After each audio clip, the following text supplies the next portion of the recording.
जोगिया मना चला एक राजा, जोगिया मना चला एक राजा, जोगिया मनाने, जोगिया मनाने, जोगिया मनाने, जोगिया मनाने,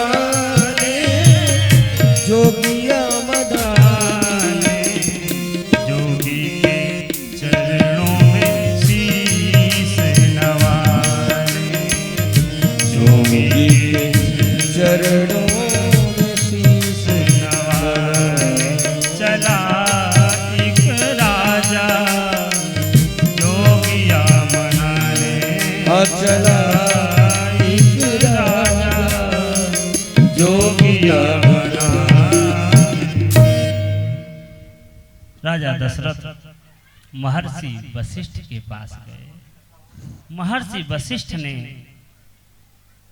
और सुमंत्र आदि ने मिलकर के एक पुरातन कथानक सुनाया राजा दशरथ को कि हे प्रजापालक, आपकी जो एक कन्या थी शांता,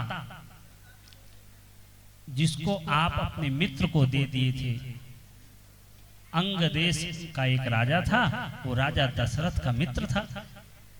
तो अपनी ज्येष्ठ कन्या को राजा दशरथ ने अपने मित्र को दे दिया था, क्योंकि उनके घर में कोई संतान नहीं थी।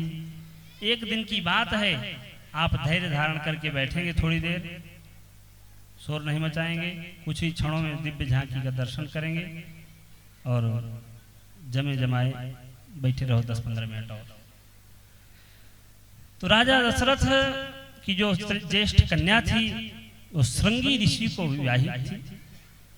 अंग देश के जो राजा थे कई वर्षों तक राज्य का पालन किए, लेकिन एक समय की बात है, उनके राज्य में अकाल पड़ गया।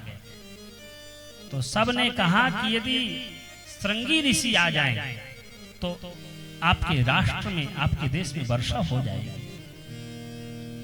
तो उन्होंने कहा कैसे आए? ये श्रृंगी ऋषि कौन है? महर्षि विभांडक के पुत्र हैं श्रृंगी ऋषि, और इन्होंने संसार को नहीं देखा, जंगल में रहते हैं, अपने पिता के पास रहते हैं। इनके पिता इतने कठोर हैं कि समाज में जाने नहीं देते हैं। इनको स्त्री और पुरुष का भेद नहीं पता है कि कौन स्त्री है कौन पुरुष है, ये नहीं जानते। वेदों के बहुत बड़े विद्वान महाराज। तो अंग देश के राजा ने प्रबंध कराया कि उस राज्य की जो श्रेष्ठ